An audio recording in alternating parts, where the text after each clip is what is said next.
T20 world cup 2022 special transmission commentary box और मैं हूं गौहर इशरत जी। तो मेन इनकाउंटर वर्ल्ड कप के मेन इनकाउंटर का आगाज और सनसनीखेज मुकाबले एमसीबी में जारी रहे।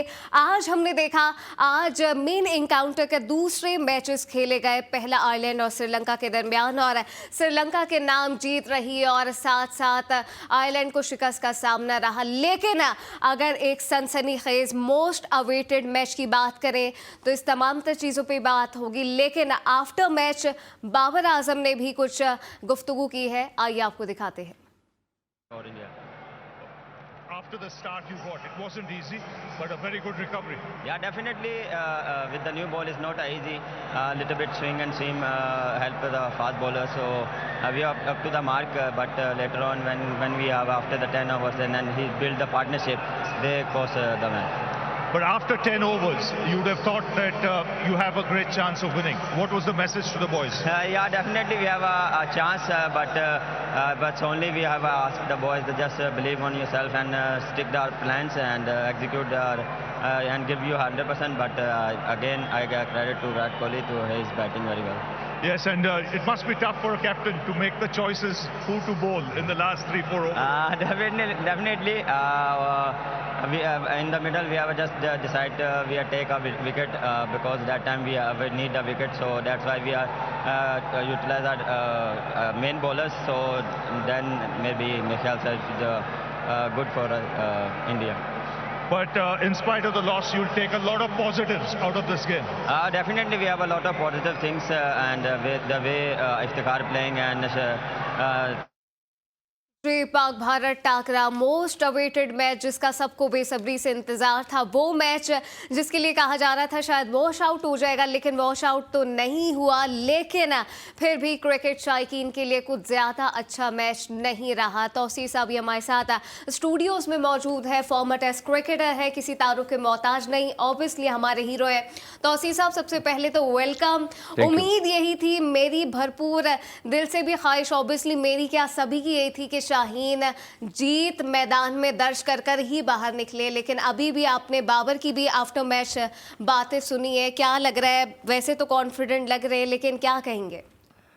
देखिए, इतना प्रेशर तो मुझे खेलते में भी नहीं हुआ। 12-13 साल मैं खेला हूँ, लेकिन बाहर बैठ के यकीनी तौर पे, और मैंने जितनी क्रिकेट इस इंडिया के ख़िलाफ़ खेली है तो प्रेशर को मैं समझता हूँ कि क्या प्रेशर होता है, और आपको नज़र भी आ रहा था। और मेरा ख्याल आईसीसी और एसीसी को हमारी मैचेस की वो होती है, आपने देखा लाख से ऊपर का जो था। 12 गेम अच्छा गेम हुआ है। कुछ चीज़ें पॉजिटिव कुछ नेगेटिव भी इसमें नज़र आई हैं, और जिस तरह के लास्ट ओवर की भी बात की। और मैं समझता हूँ कि हम पहले से इस चीज़ के थोड़े से फ़िक्रमंद थे कि अगर बाबर और वो नहीं चलेंगे तो फिर क्या होगा।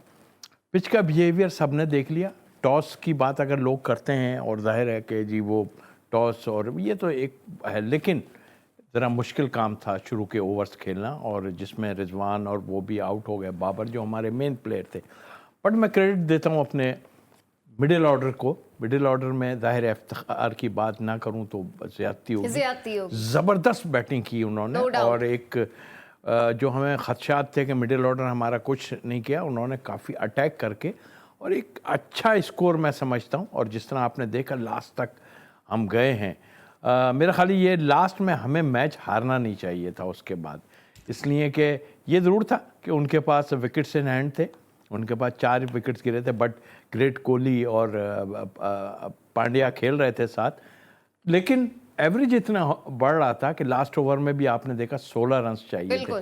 तो मैं इसको इस तरह कहूँगा कि एक अच्छा मैच था। बैड लक पाकिस्तान की इसलिए कि ये इस तरह मुकाबला करके, वो अलग है कि हमने टीम 11 की क्या खिलाई, उसमें हम ज़रूर बात करेंगे। और हमें बॉलिंग थोड़ी सी कम पड़ गई, और पिच को देखते हुए मैं समझता हूँ कि मोहम्मद वसीम का इंक्लूड करना चाहिए था फास्ट बॉलर का, क्योंकि पिच ने आपने देखा कि फास्ट बॉलर बहुत अच्छे रहे हैं पूरे, चाहे इंडिया की तरफ से ले लें या हमारी तरफ से भी ले लें। तो मेरा ख्याल है कि इतनी बैटिंग खिलाने की ज़रूरत नहीं थी। आप आसिफ को बिठा सकते थे, यहाँ 4 पेसर देखिए। उनको एडवांटेज क्या था कि 3 पेसर के साथ हार्दिक पांड्या जो है उनके वो भी तेज बॉलिंग करते हैं और उन्होंने विकेट्स भी लिए हैं। इसी ओवर की बात कर रहे थे तौसीफ साहब, क्या कहिएगा, यही हमने देखा मैदान में कोहली का जो एक्सपीरियंस था दोनों साइड पे, बैटिंग बॉलिंग दोनों साइड पे नजर आ रहा था कि कितनी उनकी स्ट्रॉन्ग ग्रिप थी और किस तरह फिर लास्ट में वो लेके गए अपना मैच। जबरदस्त प्लेयर है, सबको पता है, और उनका वहाँ खड़ा होना जो था वही हमें खदशात जाहिर कर रहा था कि कहीं ये बहुत लंबा ना खेल जाए, और फिर भी लेकिन एवरेज काफ़ी बढ़ चुका था। ये लास्ट ओवर में वाकई जो है ज़्यादती, उस लिहाज से मैं कहूँगा कि 2 उसमें वाइट हुई, एक नो बॉल हुई, तो इसमें आप देख लें कि रन्स बन गए, ज़ाहिर है 16 रन्स थे, तो ये एक तरह से मर्डर ही था ये लास्ट ओवर में 2 वाइट करना। और हकीकत यह है कि हम कैलकुलेशन में ज़रा हमें मुश्किलात हुई हैं। बिल्कुल आखिर में आप बोल रहे हैं 16 रन होते ज़रूर हैं और बाउंड्री भी बड़ी थी अपनी जगह, लेकिन आप आखिर में ऐसे बॉलर से नहीं करा सकते। पेसर अगर आपके पास होता बन उसमें भी शायद जाते, बट एक फ़र्क नज़र आता है पिच के ऊपर जो हम देख रहे थे ना, फास्ट बॉलर को हारिस का 1 ओवर रह जाता है, या हमारा ये कैलकुलेशन जो है ना, ये थोड़ी हमें काफ़ी पहले से मुश्किलात डाली है। आपके पास जब मौका है तो आप जो है नवाज़ को पहले ये 1 ओवर करवा देते, एक फास्ट बॉलर को रोक लेते आप, इसमें कोई बहुत रॉकेट साइंस नहीं थी। पर यही है कि आप जब इस तरह के डिसीजन कुछ लेते हैं तो वो ये सामने आ जाता है। मैं ये ज़रूर कहूँगा मिस कैलकुलेशन ठीक नहीं थी, उसकी वजह से जो है ये नौबत हमारी आ गई। लेकिन ये सोचना पड़ेगा, और हमारे पास जो थे इफ्तिखार भी मौजूद थे, बीच में 1 आध ओवर करवा सकते थे आप, इतना कुछ था। तो ये कुछ ऐसी चीज़ें हैं जिसकी वजह से, पर एंड में मैं ये ज़रूर कहूँगा कि कैलकुलेशन का भी ऑब्वियसली मसला था शाहीनों का मैदान में, और वो जो एक सरवाइव कर रहे थे शाहीन मैदान में वो वाज़े तौर पर नज़र आ रहा था। इन तमाम तर चीज़ों पे बातें जारी हैं, लेकिन अभी बात करेंगे हम कोका कोला पाकिस्तान के एक अहम और एक इंटरेस्टिंग सेगमेंट की। जी हाँ, अभी वक्त हुआ है ब्रेक का, लेकिन ब्रेक पे जाने से पहले आपको बताएं कि जब आप ब्रेक पर होंगे तो एक टीवीसी होगा, टीवीसी के दौरान एक क्यूआर कोड होगा, क्यूआर कोड में एक आपके लिए एक गेम रखी गई है, बहुत ही इंटरेस्टिंग गेम है। जो भी होगा उसको जो उसमें टॉप स्कोर कर पाएगा उसको कोका कोला पाकिस्तान की जानिब से एक मर्चेंडाइज गिफ्ट की जाएगी। जी हाँ, टॉप स्कोरर को एक मर्चेंडाइज गिफ्ट होगी। इस तमाम तर चीज़ों पे आप जाइए टीवीसी के दौरान, ब्रेक पे आपने बिल्कुल कहीं इधर उधर नहीं जाना है, उस क्यूआर कोड को स्कैन करना है, टॉप स्कोर करने की कोशिश करनी है। और हम भी इस दौरान जब ऑफ कैम होंगे, ब्रेक पे होंगे, तो मैं और मेरे क्रिकेट एक्सपर्ट तौसीफ साहब भी इस गेम को टॉप स्कोर करने की कोशिश करेंगे। क्यूआर कोड स्कैन करने के बाद पाकिस्तान कोका कोला का ये स्पेशल सेगमेंट है। अभी वक्त हुआ है ब्रेक का, आप जाइए और क्यूआर कोड को स्कैन कीजिए।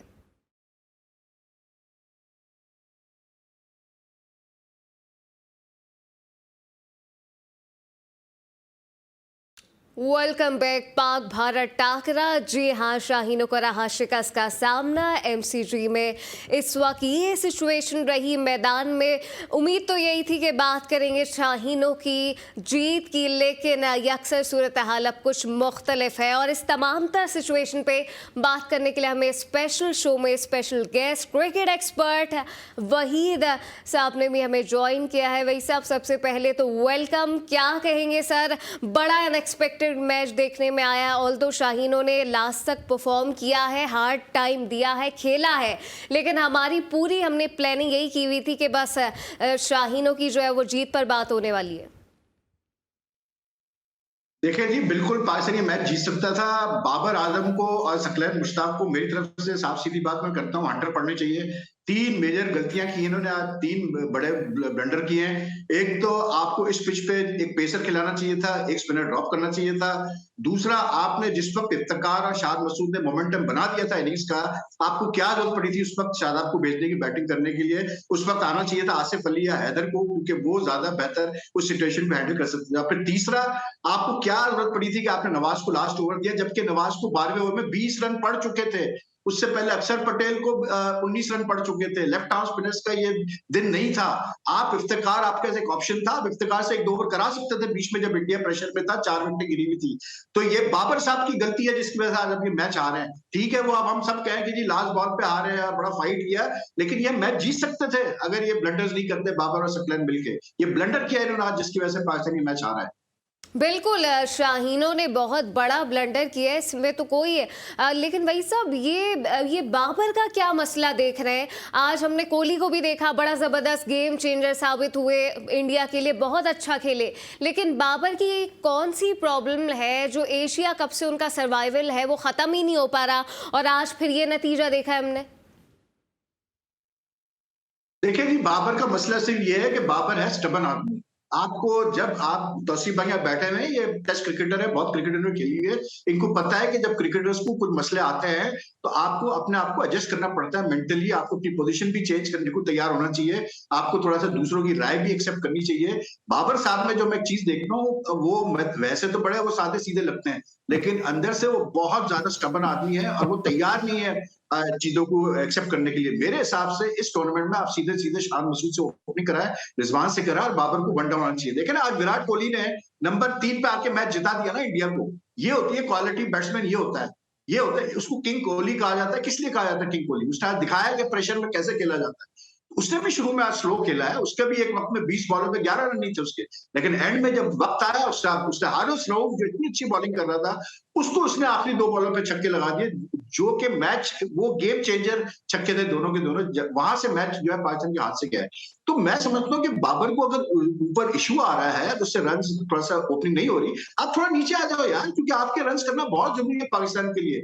मैं समझता हूँ सीधी बात है गौर तौसीफ भाई, कि पाकिस्तान को मैं थोड़ा सा क्रेडिट ये जरूर दूंगा कि पाकिस्तान का जो आगाज था और पाकिस्तान ने शुरू के 5-6 ओवर में जिन मुश्किल कंडीशंस में खेला है, बैटिंग की है, उस हिसाब से पाकिस्तान ने फिर भी एक कॉम्पिटिटिव टोटल कर लिया था। लेकिन अगर हैदर था या मतलब अपना आसिफ था, शादाब था, नवाज था, अगर ये थोड़ी सी और बेहतर बैटिंग करते, इवन शान थोड़ा सा और मतलब एक्सेलरेट करता, तो पाकिस्तान अराउंड 180 तक जा सकता था, जो कि इस पिच पे बहुत अच्छा स्कोर था। क्योंकि ये पिच बाद में 6-7 ओवर के बाद ये पिच बहुत अच्छी बैटिंग विकेट हो गई थी, हार्ड विकेट थी, शॉट्स खेलना आसान था, और जो बैट्समैन बाउंस को टैकल कर सकता है वो कर सकता है। तो आई थिंक थोड़ा सा बाबर को एडजस्टमेंट की जरूरत है, कुछ भी नहीं। वो एज अ बैट्समैन हमें भी पता है बहुत बड़ा बैट्समैन है वो, लेकिन हर बड़े बैट्समैन पे बुरा वक्त आता है। क्या कोहली पे बुरा वक्त नहीं चला? अभी 1 साल कोहली पे बुरा वक्त चला है, 2 साल कोहली पे बुरा वक्त चला है, उससे रन नहीं हो रहे थे, उससे 100 नहीं हो रहा था। लेकिन जब उसने एशिया कप में 100 किया, उसके बाद से देखा उसकी बैटिंग ही चेंज हो गई, फिर से वो पुराना कोहली हो गया।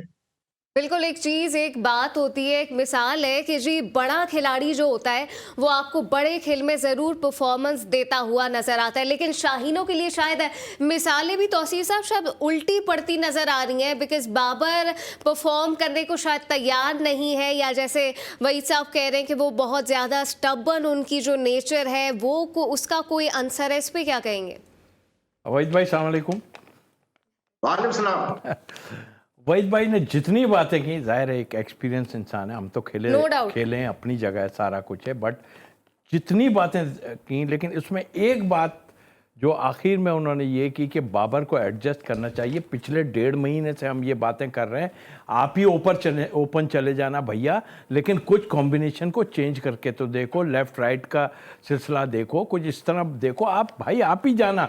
मगर वही मैं तो सीधी बात कहूँगा, हार गए इसलिए नहीं, हट धर्मी वाली बात है। इस बात को बुरा मानना शुरू कर दिया सबने कि भाई आप क्यों कर रहे हैं, वो तो वर्ल्ड क्लास है, हम भी मान रहे हैं वर्ल्ड क्लास है वहीद भाई, हम सब बातें कर रहे हैं, लेकिन मेन चीज़ है कि वक्त पे अगर आप चेंजेस कुछ ना करो, जिस तरह अभी आपने भी बात की कि मोहम्मद वसीम बनता था इस पिच पे, मैं भी इस पर्थ पे ये अपना मेलबर्न में खेला हूँ और काफ़ी अच्छी तेज़ बॉलिंग हो रही है, और सब देखा आपने इंडियन बॉलर्स को कि किस तरह बॉलिंग की। और मुझे 2 बॉलें लगी थी, एक का जिक्र कर दूंगा, एक का जिक्र नहीं कर पाऊंगा। एक मेरी कोनी पे लगी थी, जाहिर थी, और मैं कोई 1.5-2 घंटे खेला था रैकमैन और मर्व्यूज़ को, तो मुझे पता है इन पिचों पे किस तरह हाइट पे गेंद जाता है। तो मतलब कहने का ये कि आपको हम चीज़ें जो बता रहे हैं वो हम आपकी बेहतरी के लिए बता रहे हैं, बाहर बैठ के भी हमें समझ आ करते वही हैं आप, चाहे चीफ सेलेक्टर हो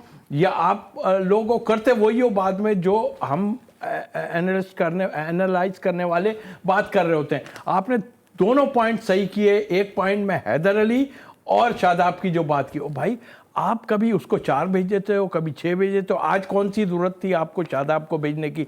और फिर इतनी जल्दी की आपने वहीद भाई कि आप 3 या 4 विकेट्स आपके 15 से 20 रन में गिर गए। तो मतलब वहां जाके आप अगर 20 रन बना लेते तो इतनी जल्दी क्या थी? शान तो खड़ा था ना, इतनी जल्दी आपने हिटें मार मार के विकेट्स अपने ज़ाया कर दिए। तो मेरा ख्याल है ये कॉम्बिनेशन के साथ साथ ये चीज़ें जो है हमें आज मैच के हार में हमारा जो है वो हिस्सा बनी है। सच्ची बात। बिल्कुल। एक चीज़ होती है कि आप स्मार्ट प्ले करते हो मैदान में, आपकी कुछ आपकी कैलकुलेशन होती है, कुछ पिच को देख के आपकी ऑब्जर्वेशन होती है, लेकिन वो तमाम चीज़ें शाहीनों की जानिब से कुछ भी नज़र नहीं आया। डिस्कशन जारी है, अभी वक्त हुआ है एक शॉर्ट ब्रेक का।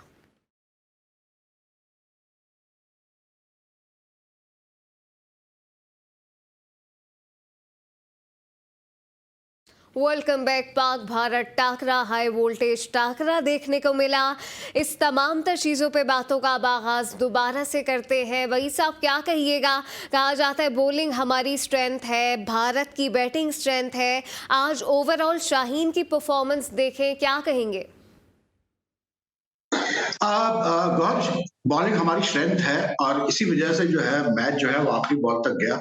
वरना अगर बॉलिंग हमारी स्ट्रेंथ नहीं होती तो ये 160 इस पिच पे कोई ज्यादा रन नहीं थे। लेकिन आई थिंक कि शाहीन अभी पूरी तरह से मेरे ख्याल से मैच फिट नहीं है। आज जो उसकी बॉलिंग थी उसने 135 140 प्लस भी उसने बॉलिंग की, 142 केपीएच भी उसने की। लेकिन थोड़ा सा मुझे वो ऐसा लगा जैसे वो रिलक्टेंट था, वो मतलब पूरी तरह अपने आप को जाने नहीं दे रहा था, मतलब वो अपनी बॉडी को मतलब छोड़ नहीं रहा था।